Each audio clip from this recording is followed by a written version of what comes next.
Kembali bersama kami di iNews Malam. Pemirsa, ratusan emak-emak di Mandailing Natal, Sumatera Utara berebut beras murah yang dibagikan oleh Bulog dan Dinas Ketahanan Pangan. Sementara itu di daerah istimewa Yogyakarta, ratusan warga rela antri dan menunggu hingga 3 jam untuk mendapatkan bantuan beras gratis.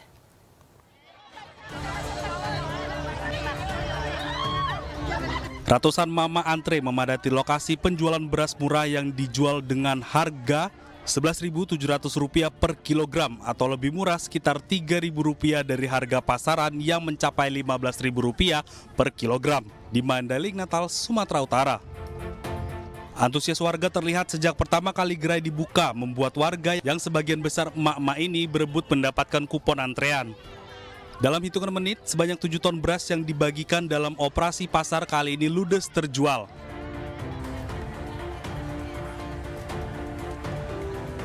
Sementara itu di Yogyakarta, ratusan warga desa Karangwuni rela mengantri hingga 3 jam lamanya untuk mendapatkan bantuan beras gratis sebanyak 10 kg.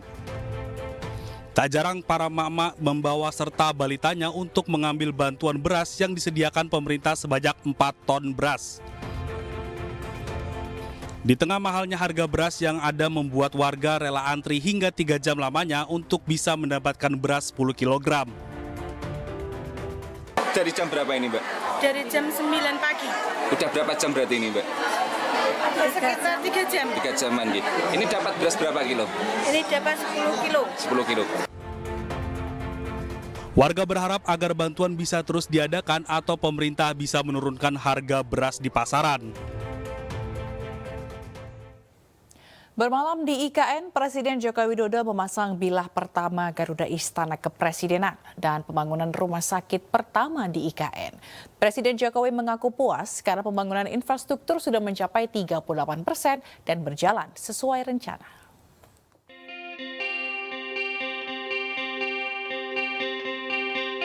Presiden Joko Widodo bersama sejumlah Menteri Kabinet Indonesia Maju bergema di Ibu Kota Negara Kabupaten Penajam Pasir Utara, Kalimantan Timur. Di hari kedua, Jokowi mengajak para menteri menikmati udara pagi sambil menikmati pemandangan IKN dari atas bukit. Usai sarapan pagi, rombongan Presiden langsung meninjau pembangunan Istana Kepresidenan di IKN. Jokowi juga menuju area lantai atas bangunan yang akan dijadikan kantor presiden. Di sini secara simbolis, Jokowi memasang bilah pertama Garuda yang akan menjadi ikon bangunan. Jokowi pun mengaku puas karena progres pembangunan sudah mencapai 38%. Selain itu, pembangunan infrastruktur lain di IKN berjalan baik sesuai rencana. Target semuanya, sesuai rencana semuanya, sesuai target semuanya. Dan sekarang sudah 40%.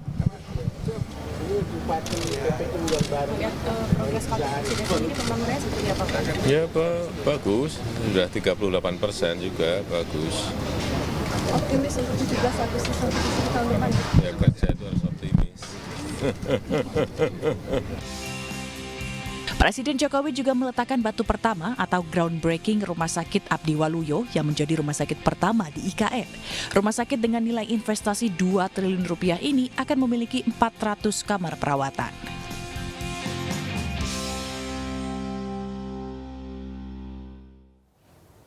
TNI Angkatan Laut berhasil menggagalkan penyelundupan pakaian bekas impor dari Malaysia.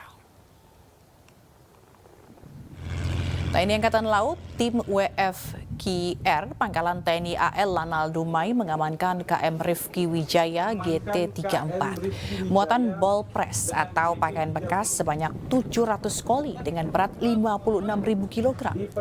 Penyelundupan berhasil digagalkan berdasarkan dari informasi masyarakat bahwa adanya rencana penyelundupan dari Malaysia menuju wilayah kerja Lanal Dumai. Selanjutnya kapal beserta muatan pakaian bekas diserahkan kepada Bea Cukai Dumai sebagai penyidik pegawai negeri sipil. Budaya yang ada di antaranya adalah Posal Bagan Siapi-Api, kemudian Posal Sinaboy, F1QR Lanal Dumai, dan mengerahkan kawal gedung dari Lanal Dumai untuk melakukan pengejaran, penangkapan dan penyelidikan atau biasa kita sebut dalam pengetahuan adalah jarkaprip terhadap kapal yang diduga membawa balpres. Tim berhasil menemukan dan mengamankan KM Rifki Wijaya dengan GT34 di perairan Pulau Halang, Kabupaten Rokan Hilir, Riau.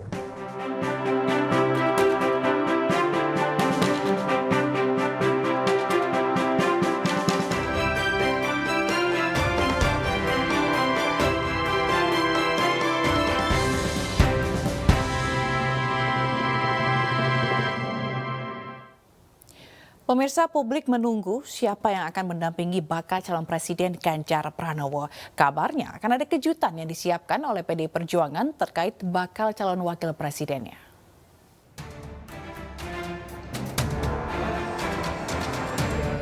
Sejauh ini mengenai nama yang diprediksi akan mendampingi Ganjar Pranowo untuk Pilpres 2024 merupakan nama-nama yang sudah populer di masyarakat. Nama tersebut adalah Erick Thohir, Andika Perkasa, Sandiaga Uno, dan Mahfud MD. Menariknya, Ketua DPP PDI Perjuangan Bidang Ideologi dan Kaderisasi Jarod Saiful Hidayat mengungkapkan ada nama lain yang berpeluang menjadi bakal calon wakil presiden pendamping Ganjar Pranowo dan tinggal menunggu waktu yang tepat. Hal ini sejalan dengan yang disampaikan Sekjen PDI Perjuangan Hasto Kristianto. PDIP akan mengumumkannya dalam momentum yang strategis. Nanti momentumnya dan apakah mau diumumkan sebelumnya atau pada masa pendaftaran itu nanti merupakan titik temu antara berbagai aspek yang sifatnya strategis. PDI Perjuangan bersama partai pengusung lainnya seperti Perindo, P3 dan Hanura sepertinya menyiapkan kejutan untuk nama tersebut. Lantas, kejutan apa yang dimaksud? Apakah akan ada nama baru untuk pendamping baca pres Ganjar Pranowo? Tim Liputan iNews melaporkan. Tentara Nasional Indonesia mengeluarkan 11 larangan bagi seluruh anggota dalam pelaksanaan pemilu 2024. Panglima TNI Laksamana Yudo Margono mengingatkan seluruh prajurit untuk tidak memberikan dukungan kepada partai dan paslon manapun.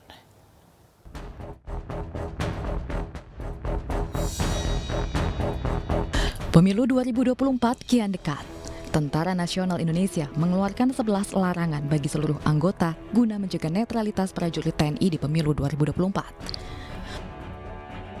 Seluruh prajurit TNI diwanti-wanti agar tidak terlibat ataupun mendukung salah satu partai maupun calon tertentu dalam pemilu 2024. 11 larangan bagi TNI tersebut diantaranya: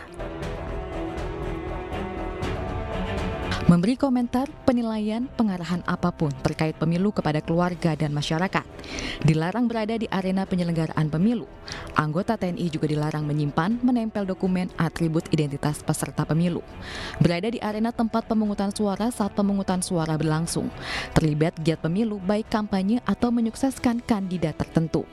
Membuat pernyataan atau tindakan yang bersifat memengaruhi keputusan KPU, serta menyambut dan mengantar peserta kontestan.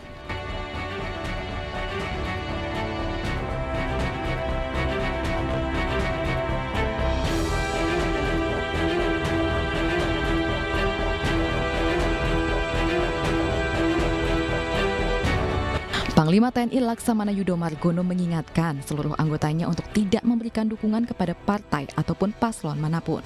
Ya, kita pengennya juga terbuka tentang pemilu netralitas TNI ini. Kalau nanti pengamanan dan sebagainya sudah kita rencanakan juga. Tadi sudah kita laporkan pada KPU, pada Bawaslu juga. Nanti kita tunjuk personil-personil untuk mengamankan calon. Ya, mengamankan calon tadi. Kemudian mekanisme teknisnya bagaimana mereka mengamankan nanti akan kita atur. Ya, termasuk ADC, kemudian SPRI dan sebagainya nanti akan kita atur.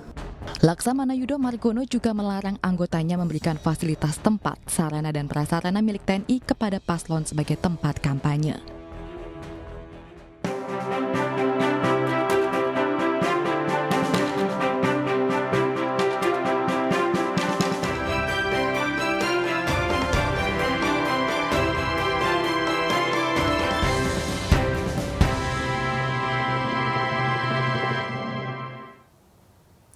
Pemirsa, manfaat kartu tanda anggota atau KTA Partai Perindo Berasuransi kembali dirasakan masyarakat. Di Medan, Sumatera Utara, pemilik KTA Partai Perindo Berasuransi mendapat klaim asuransi setelah mengalami musibah kecelakaan.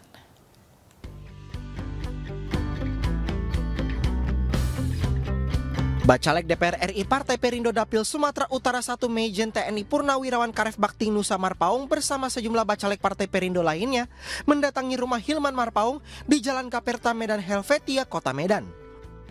Hilman Marpaung merupakan pemegang KTA berasuransi Partai Perindo yang mendapat klaim asuransi setelah dirinya mengalami musibah kecelakaan tertimpa besi di tempat kerjanya. Terima kasih lah ada bantuan asuransi ini untuk bisa mengobati biaya obat adik saya ini, Pak. Harapannya semoga semakin lancar terus asuransi ini Perindo ini. Ini bukan satu hal yang sangat disyukuri karena bisa membantu pengobatan dalam rangka penyembuhan sakitnya. Jadi sekali lagi semoga betul-betul kartu asuransi Perindo ini betul-betul dirasakan oleh banyak masyarakat. Sementara itu di Surabaya, Jawa Timur, bacalek Partai Perindo mensosialisasikan dan mengaktifasi KTA berasuransi kepada masyarakat di Kecamatan Tambak Sari. Kartu KTA ini sendiri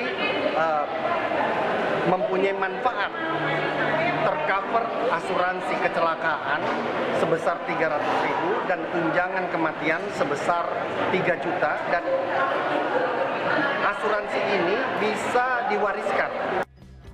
Partai Perindo akan terus menyebarkan manfaat KTA berasuransi kepada seluruh masyarakat di Indonesia sehingga dapat melindungi masyarakat Indonesia dari musibah. Tim Liputan iNews melaporkan.